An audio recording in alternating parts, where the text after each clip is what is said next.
오늘 큐티 하셨어요? 우리 함께 큐티 합시다. 말씀을 함께 봅니다. 큐티한 남자. 레위기 14장 1절에서 20절 말씀입니다. 주님께서 모세에게 말씀하셨다. 다음은 악성 피부병에 걸린 환자를 정하게 하는 날에 지켜야 할 규례이다. 사람들이 악성 피부병에 걸린 환자를 제사장에게 데려가면 제사장은 진 바깥으로 나가서 그를 살펴보아야 한다. 그 환자의 악성 피부병이 나았으면 제사장은 사람들을 시켜서 그 환자를 정하게 하는 데 쓸 살아있는 정한 새 2마리와 백향목 가지 한 뭉치와 우슬초 한 포기를 가져오게 한다. 그리고 제사장은 사람들을 시켜서 2마리 새 가운데서 1마리를 잡아서 생수가 담긴 오지 그릇에 담게 한다. 그렇게 한 다음은 제사장은 백향목 가지와 홍색 털실 한 뭉치와 우슬초 한 포기와 그리고 살아있는 나머지 새를 가져다가 생수가 섞인 죽은 새의 피에 찍어서 악성 피부병에 걸렸다가 정하게 된 사람에게 7번 뿌린다. 그런 다음에 제사장은 그에게 정하다고 선언하고 살아있는 새는 들판으로 날려보낸다. 정하다는 선언을 받은 그 사람은 옷을 빨고 털을 모두 밀고 물로 목욕을 하면 정하게 된다.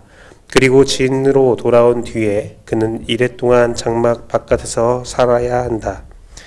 이레째 되는 날에는 그는 다시 털을 모두 밀어야 한다. 머리카락과 수염과 눈썹까지 털을 다 밀어야 한다. 그런 다음에 옷을 빨고 물로 목욕을 하면 그는 정하게 된다. 8일째 되는 날에 그는 흠없는 순양 2마리와 흠없는 1년 된 어린 암양 1마리와 곡식 제물로 바칠 기름 섞인 고운 밀가루 10분의 3 에바와 기름 한 록을 가져와야 한다. 그를 정하게 할 제사장은 정하게 되려는 그 사람을 그 제물들과 함께 회막 어귀에 주 앞에 세운다.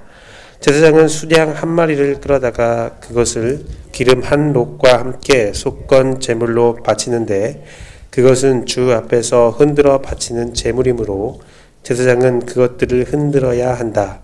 제사장은 그렇게 하고 나면 정하게 되려는 그 사람이 속죄 제물과 번제물을 잡는 바로 그 장소 곧 거룩한 곳에서 나머지 순양 1마리를 잡는다.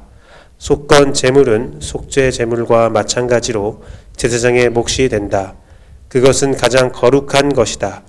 제사장은 속건 제물의 피를 받아다가 정하게 되려는 사람의 오른쪽 귓볼과 오른손 엄지와 오른발 엄지에 발라야 한다. 그런 다음에 제사장은 기름 한 록을에서 얼마를 덜어 왼손 바닥에 붓고 오른쪽 손가락으로 왼손 바닥에 부은 기름을 찍어 그 손가락에 묻은 기름을 주 앞에서 7번 뿌린다. 그리고 제사장은 손바닥에 남아있는 기름을 정하게 되려는 그 사람의 오른쪽 귓볼과 오른손 엄지와 오른발 엄지에 이미 발라놓은 속건 제물의 피 위에 덮는다. 그리고 나머지 기름 곧 제사장의 손바닥에 남아있는 기름은 정하게 되려는 사람의 머리에 바른다. 그리고 나서 제사장은 주 앞에서 그 사람의 죄를 속하여 주어야 한다. 부정한 상태에서 이제 정하게 되려는 그 사람의 죄를 속하여 주려고 제사장은 속죄 제물을 바친다. 그렇게 한 다음에 정하게 되려는 그 사람이 번제물을 잡으면 제사장은 번제물과 곡식 제물을 제단에 바친다. 이렇게 하여 제사장이 그의 죄를 속하여 주면 그는 정하게 된다. 아멘. 오늘 피부병은 개역개정 말씀에서는 나병, 묵눈병으로 말하고 있고요. 지금까지 계속 우리가 문둥병에 대한 이야기들을 계속 하고 있습니다. 문둥병에 대한 이야기를 하면서 우리는 죄에 대해서 하나님께서 어떻게 우리가 행하기를 원하는지를 바라보고 있습니다. 지금까지 살펴봤듯이 하나님의 율법은 부정한 것에 대하여 엄중하고 엄격하게 적용되고 있음을 우리는 알 수 있습니다. 그러나 그 엄중함과 엄격함은 사람을 정죄하고 추방하는 것이 목적이 아니라 오늘 말씀처럼 죄에 대한 정죄와 추방이었고 부정한 것이 정결한 것으로 구별함 받고 거룩으로 이끌도록 하는 그 방법이었습니다. 뭉둔병에 걸린 사람이 추방되었다 할지라도 그 뭉둔병이 치유되게 되면 다시 돌아와서 정결할 수 있는 방법을 허락하신 거죠. 뭉둔병에 걸렸다고 해서 인생이 완전히 끝나는 것이 아니라 언제나 치료하고 돌아올 수 있는 길이, 정상적으로 돌아올 수 있는 방법들이 하나님께서 허락해 놓았다는 겁니다. 그 뭉둔병 걸린 사람, 나병 환자가 돌아오는 방법을 보니까 나병 환자로 확진받을 때보다 더욱더 철저하고 신중하고 더 많은 기간들이 필요한 것을 우리가 볼 수 있습니다. 눈썹까지 밀고 털도 밀고 또 한 번 밀고 끝나는 것이 아니라 다시 밀고 또 옷도 빨고 여러 가지 절차들을 하고 있습니다. 또한 그 정결의식을 보면 제사장 수준의 정결의식을 드리고 있어요.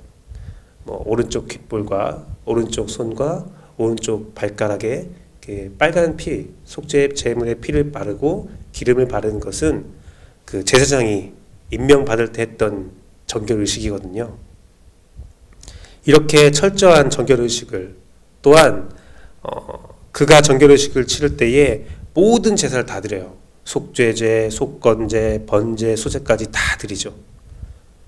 이런 수준으로 하나님께서는 정결의식을 치르면서 공동체에 선포하는 겁니다. 이제 이 사람은 정말로 깨끗하다. 제사장 수준으로 거룩하다. 라는 말씀을 하시면서 회복시켜주는 거예요. 나병 환자에게 이런 성대한 정결의식은 제가 생각할 때 부담이 아니라 기쁨이었을 것 같습니다. 왜 그러냐면 소망도 없고 어둠만 있었던 인생을 벗어나서 이제 완전히 새로워졌다. 내가 과거를 완전히 청산했다. 그리고 내가 이제 이 공동체에 함께할 수 있다. 라는 것이 회복될 때에 정말 기쁨으로 그 모든 절차를 밟았을 것 같아요. 정말 기쁨이 넘치는 그런 의식이었다는 생각이 듭니다. 이제 이 절차가 이루어지면 나병 환자를 누구도 멀리할 수 없어요.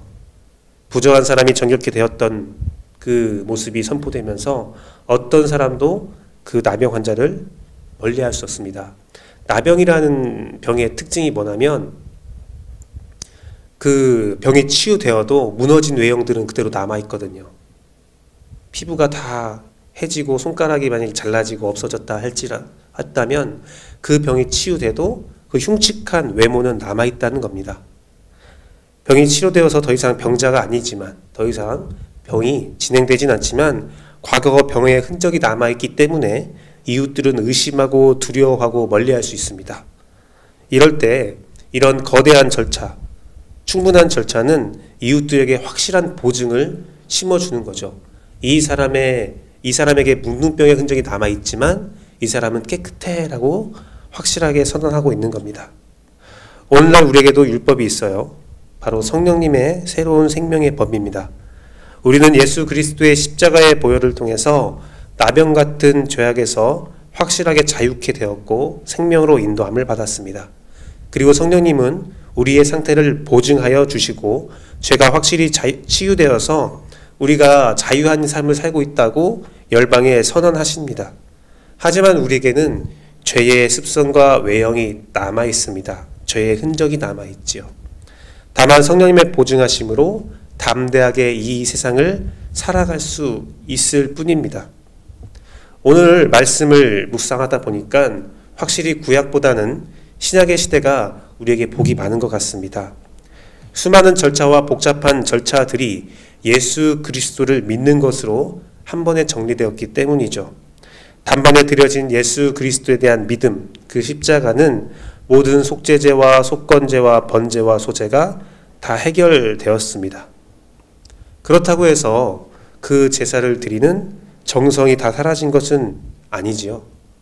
예수 그리스도의 은혜가 있지만 신자의 도리, 헌신, 성화가 남아 있습니다.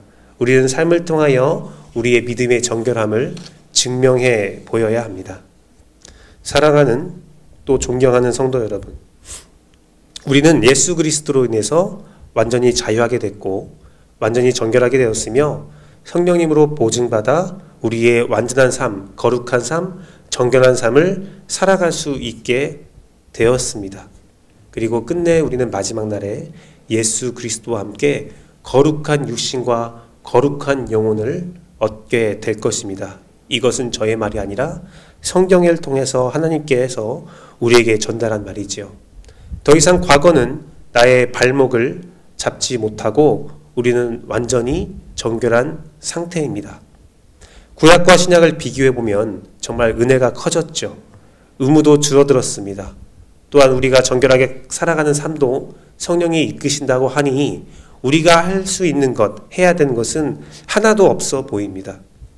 그렇기에 여러분들은 오늘 하루를 기쁨과 감격으로 살아가기를 소망합니다. 기쁨과 감격이 더욱더 커져가는 삶이 되기를 원합니다. 이러한 은혜로운 삶을 살고 있는데 우리는 여러 가지 환경과 사람들로 인하여 상처받고 기쁨과 감격을 잊어버리고 살고 있지 않은가 돌아보길 원합니다. 의무조차 성령님의 인도하심으로 이루어지는 이때에 우리에게 기쁨과 감격이 신앙생활에 충만하기를 간절히 바랍니다. 어떤 환경 가운데서도 이 죄사함의 기쁨을 얻고 감격으로 주님을 만나고 주님과 동행하는 여러분의 삶이 되기를 축복합니다. 기도하겠습니다.